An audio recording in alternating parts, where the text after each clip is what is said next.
कमजोर दिल वाले इस वीडियो को तुरंत स्किप करके आगे बढ़ जाएं, क्योंकि सच्ची घटनाओं पर आधारित कहानियां अक्सर दिल की धड़कनें रोक देती हैं।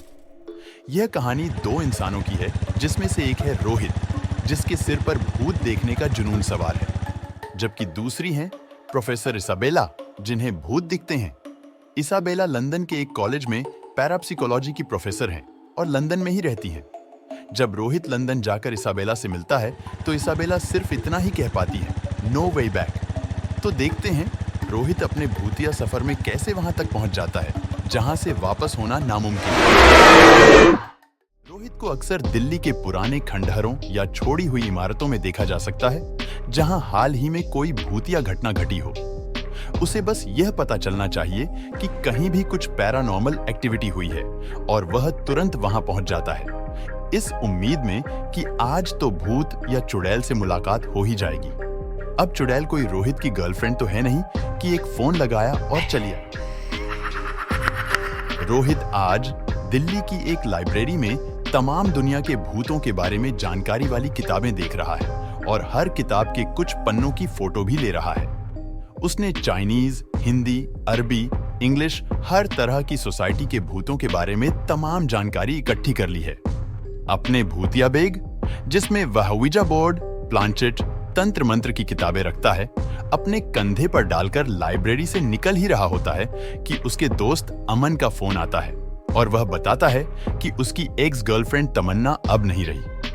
कुछ समय पहले तमन्ना रोहित की गर्लफ्रेंड हुआ करती थी, लेकिन रोहित की हरकतों को देखते हुए उसने रोहित से ब्रेकअप कर लिया था। रोहित वहां से सीधे श्मशान घाट पहुंचता है, जहां पर दो लाशों के क्रियाकर्म को लेकर विवाद चल रहा होता है।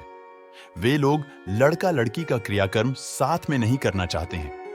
अमन रोहित को बताता है कि तमन्ना का नया बॉयफ्रेंड नीची जाति का था, इस वजह से दोनों के परिवार वाले शादी के खिलाफ थे। दोनों ने घर वालों से परेशान होकर यह कहते हुए ट्रेन के नीचे आकर जान दे दी कि साथ में जी नहीं सकते तो क्या हुआ, साथ में मर तो सकते ही हैं। दोनों के परिवार में मनमुटाव इतना है कि दोनों को साथ में जलाने को लेकर विवाद छिड़ गया है। रोहित को लोगों की सोच पर अफसोस होता है कि किस तरह के लोग हैं, दोनों के मरने के बाद भी ये लोग जात पात को लेकर लड़ रहे हैं। रोहित चिता के ऊपर रखी हुई तमन्ना की लाश को देखते हुए ख्यालों में चला जाता है कि कैसे उसका ब्रेकअप तमन्ना से हुआ था। एक रात रोहित एक लड़की के साथ बिस्तर में सो रहा होता है कि अचानक से दरवाजा खुलता है और तमन्ना सामने खड़ी होती है। वह रोहित के सारे गिफ्ट्स लौटाते हुए कहती है, रोहित, सच्चा प्यार नसीब से ही मिलता है और मैं जानती हूं कि तुम मुझसे सच्चा प्यार नहीं करते हो। इतना कहकर तमन्ना वहां से रोहित को छोड़कर चली जाती है। कहानी वापस से शमशान घाट में लौटती है। शाम होने की वजह से विवाद को रोकना पड़ता है और दोनों चिताओं को अग्नि दे दी जाती है। सभी लोग वापस होने लगते हैं, जबकि रोहित तमन्ना की चिता को देखते हुए अपने दोस्त अमन के साथ शमशान घाट से बाहर हो जाता है। आधी रात में अपने फ्लैट पर प्लांचेट के सामने बैठता है। डिस्क पर एक सिक्का रखते हुए तमन्ना के ख्यालों में खोने लगता है कि तमन्ना बहुत ही संस्कारी लड़की थी। उसका मानना था कि शादी के पहले किसी मर्द को छूना पाप है। वह सच्चे प्यार की तलाश में थी। उसे सच्चा प्यार तो मिल गया था, पर उसके परिवार ने उसे अपनाया नहीं और दोनों ने ट्रेन के नीचे आकर जान दे दी। इतना सोचते हुए उसकी आंखें चमकने लगती है। वह फौरन अलमारी में से तमन्ना के लौटाए हुए गिफ्ट को अपने भूतिया बैग में रखता है और बाइक से वापस शमशान घाट की तरफ निकल लेता है। शमशान घाट के गेट बंद होने पर वह दीवार फांदकर चिता के सामने पहुंच जाता है। शाम में लेट होने की वजह से चिताएं अभी भी जल रही होती है। रोहित अपने भूतिया बैग से विधि विधान का सामान निकालकर चिता के सामने जाप करना शुरू कर देता है। वह जलती चिता में तमन्ना के लौटाए गिफ्ट को डालते हुए कहता है, अगर तुम्हें सच्चा प्यार नहीं मिला तो तुम यही कहीं भटक रही होगी। मैं तुमसे बात करना चाहता हूं तमन्ना। और इस उम्मीद में कि शायद उसे तमन्ना का भूत देखना नसीब हो जाए, चिता के पास ही बैठे बैठे उसकी नींद लग जाती है। रोहित के सोने के बाद तमन्ना की चिता में हलचल होने लगती है। आग में लिपटा तमन्ना का साया जलती चिता में खड़ा होता है और थोड़ी दूर जल रही लड़के की चिता की ओर बढ़ता है। लड़के की चिता पर चढ़कर इस उम्मीद से लड़के के जलते शरीर को उठाने की कोशिश करती है कि वह भी उठ जाएगा, लेकिन लड़के का सिर्फ कंकाल ही बचा होता है। चिता पर रोते हुए तमन्ना की नजर रोहित पर पड़ती है। वह रोहित को इतनी नफरत से देखती है कि जैसे उसकी इस हालत की वजह रोहित ही है। वह जलती चिता से निकलकर सोए हुए रोहित की ओर लपकती है कि मानो वह इस आग से उसे भी जला देगी। दूसरे दिन रोहित अपने दोस्त अमन के साथ बाइक पर घूम रहा होता है और अमन को बताता है कि उसे तमन्ना के मरने का बहुत दुख है, पर साथ में इस बात की खुशी भी है कि तमन्ना को सच्चा प्यार मिल गया था। रोहित अमन को पूरी बात बताता है और कहता है कि उसका विश्वास ही उठ गया कि भूत वूत होते हैं। उसे कल पूरी उम्मीद थी कि तमन्ना का भूत उसे दिखाई देगा, पर वैसा कुछ हुआ नहीं। वे दोनों यहाँ वहाँ दिन भर ऐसे ही घूमते रहते हैं और रात होते होते अमन को एक जगह ड्रॉप करके रोहित अपनी सोसाइटी पहुंचता है। रोहित बाइक पार्क करके जब अपने फ्लैट में एंटर हो रहा होता है तो देखता है कि बाजू वाली आंटी डरते हुए कॉमन कॉरिडोर में नींबू मिर्च का टोटका लटका रही होती है। रोहित के पूछने पर आंटी बताती है कि कल रात उसके पति को किसी का साया दिखा था।